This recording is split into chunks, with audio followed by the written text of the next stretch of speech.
term neoliberalism is defined as an economic capitalist policy that allows for greater deregulation, free trade, and the privatization of previously state-run organizations.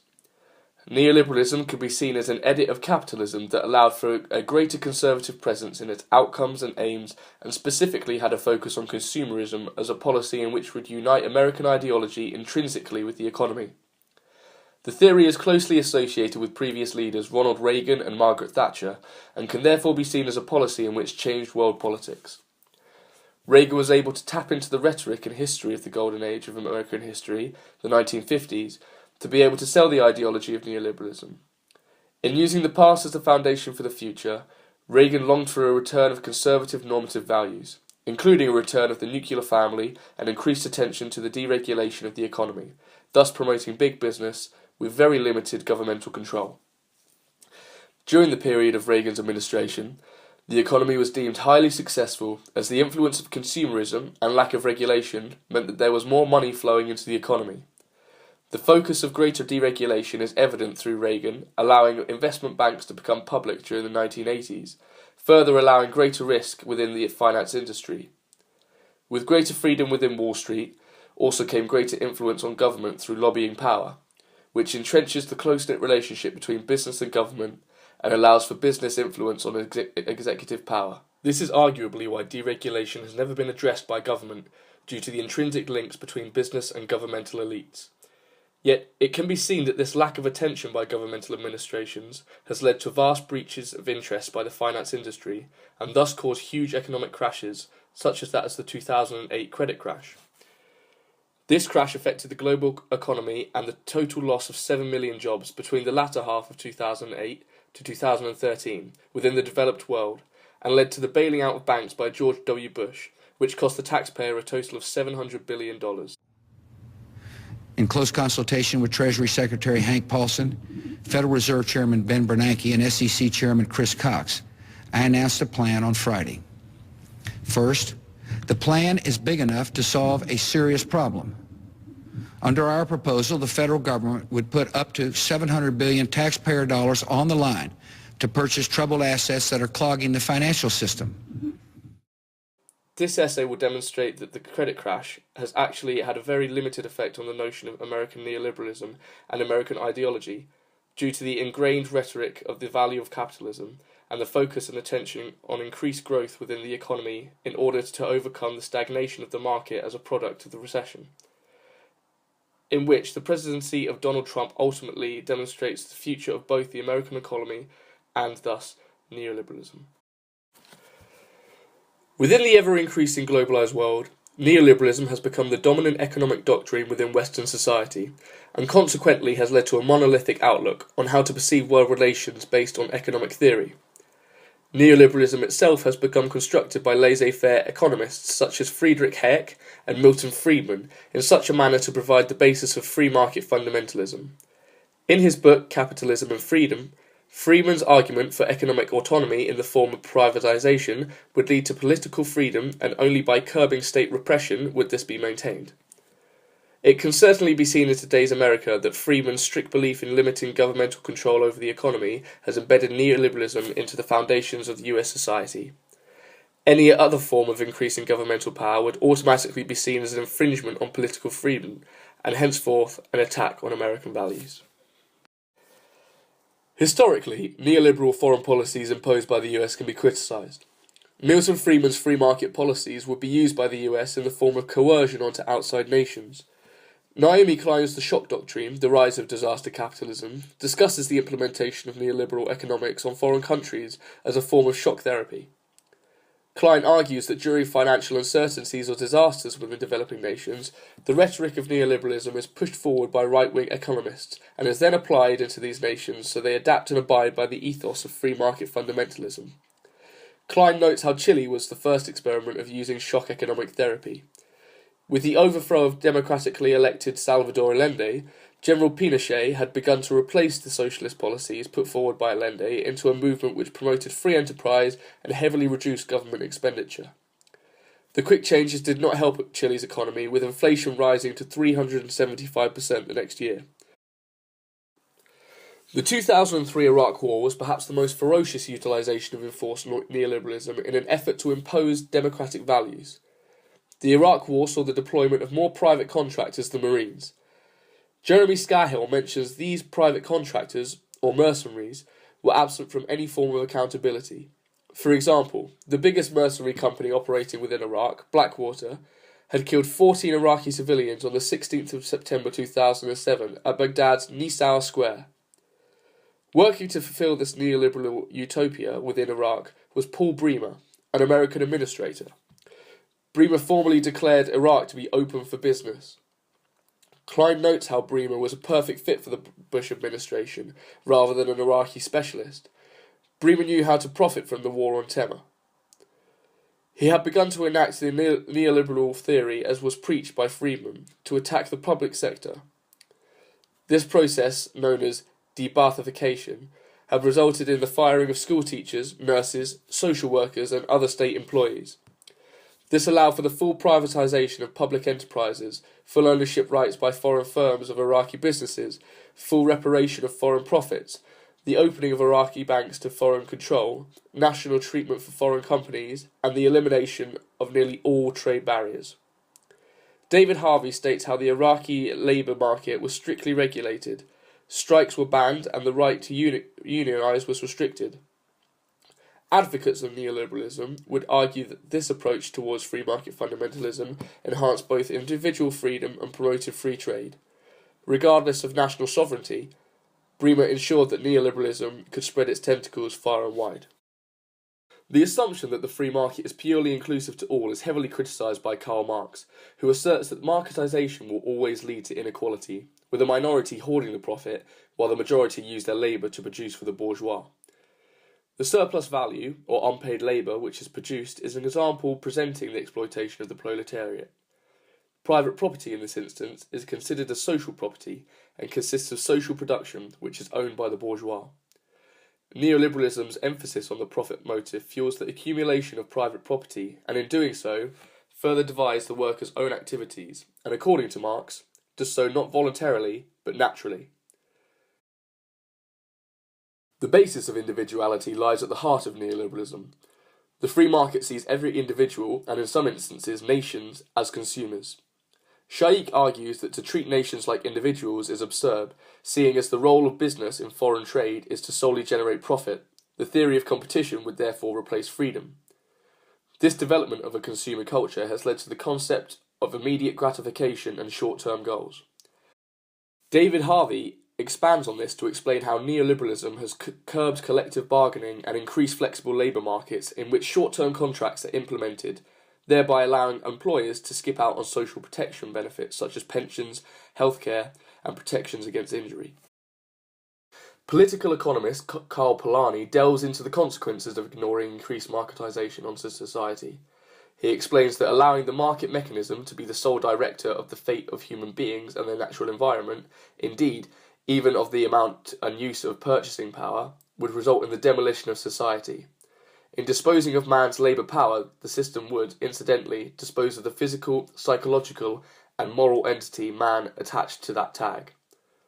Nature would be reduced to its elements, neighbourhoods and landscapes defiled, rivers polluted, military safety jeopardised, and the power to produce food and raw materials destroyed. The credit crisis of 2008 is considered by many economists, politicians and historians to be the worst economic crisis since the Great Depression of 1929.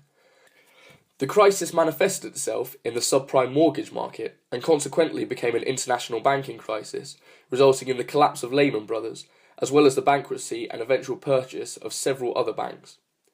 The fallout of this crisis saw unemployment in the United States rise from 4.4% in May 2007 to 10% in January 2010, its highest since December 1982 when it reached 10.8%. The interconnectedness and international span of contemporary banking meant that the fall of Lehman Brothers, in particular, nearly dragged the world into the economic abyss. Without massive monetary and fiscal support from the government amounting to more than $700 billion of relief, the credit crisis could have easily become a buddy can you spare a dime recession like that of the early 20th century. the 2008 credit crisis is a prime example of the shortcomings of neoliberalism and how the privatisation and deregulation of banking affected the judgment and morality of banks. The subprime mortgage crisis started in the early 2000s when banks started buying mortgages to sell on to investors who could then collect the money from the homeowners as they paid off their mortgages. However, once there were no more prime mortgages to invest in, banks believed that subprime mortgages could be used instead.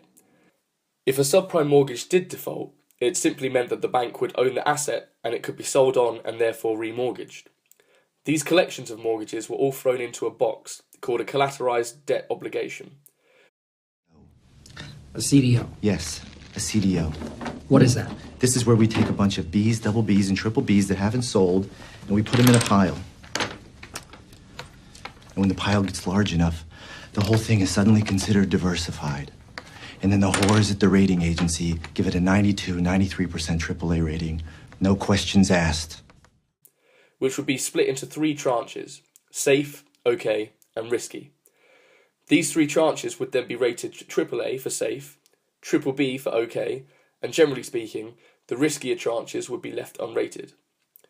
These would be rated by companies like Moody's or Standard & Poor's, whose purpose was to rate the creditworthiness of borrowers and measure expected gain or loss. The analogy Michael Lewis uses in his book, The Big Short, suggests these tranches are like a tower building.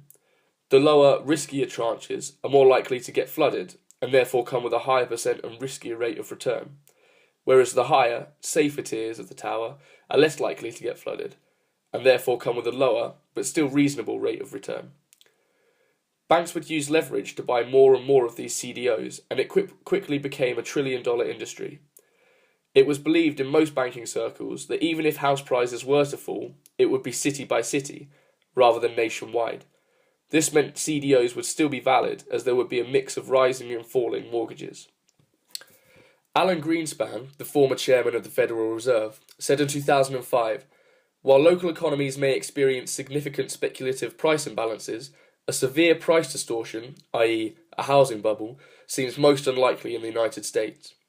However, with so many subprime mortgages being taken out, and so many of them defaulting as homeowners could not afford payments, housing prices nationwide started to drop due to surplus, contrary to the belief of bankers. There were so many houses on the market with no one to buy them. This meant that people who were still paying their prime mortgages began to reject the idea of paying a $300,000 mortgage on a house only worth $90,000, and they walked away from their homes. Banks now had these CDOs that were worth absolutely nothing, and had nobody to sell to and did not want to buy any more. Banks refused to buy new mortgages, investment bankers refused to buy from banks, and investors refused to buy from investment bankers, freezing the entire system and leading to an inevitable crash." In her speech at the University of Chicago in 2008, Naomi Klein suggested the crash on Wall Street should be for neoliberalism what the fall of the Berlin Wall was for authoritarian communism. Klein argues further when she says that neoliberalism, which is encapsulated in George W. Bush's presidency, is nothing more than crony capitalism or corporatism, rather than the free-flowing markets that should dictate the economic sphere. Moreover, neoliberalism is merely an organisation of capitalism, like its Keynesistic precursor. However, Klein argues that neoliberalism, despite its laissez-faire economic liberalism, benefits only the wealthy. It is authoritarian in its economic sense, with the bankers prospering even after the Wall Street crash, while the rest of the world suffers for their misjudgment and greed. Rather than theorising the downfall of neoliberalism, it is more beneficial to look at what extent the credit crunch forced President Obama into creating policy that he wouldn't otherwise have sought to do, or perhaps not in the manner that he had to do them in. President Bush's administration left the country in a pit of despair, forcing Obama, who was not neoliberal per se in his approach, to drive economic growth and generate employment through public spending and taxation, very un-neoliberal approaches. It could be argued that although neoliberalism hasn't necessarily died a death, the credit crisis brought about a new age Keynesism school of thought.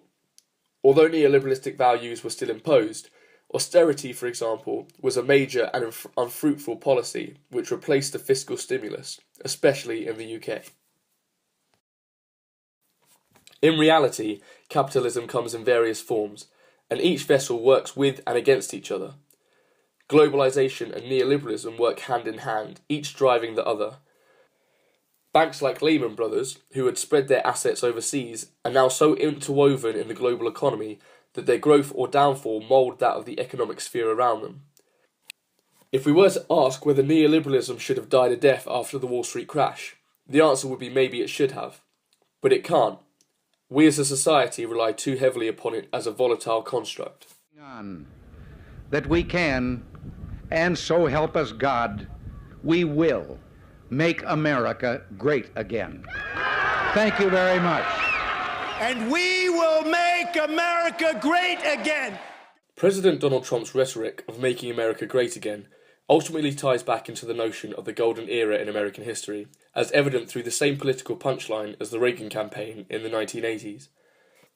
Thus, harking back to conservative values of the role of the family, the ideology of the American citizen, and the need for big businesses with limited regulation to aid the economy, Trump as president demonstrates the conservative backlash to the perceived liberal and leftist politics of the Obama administration.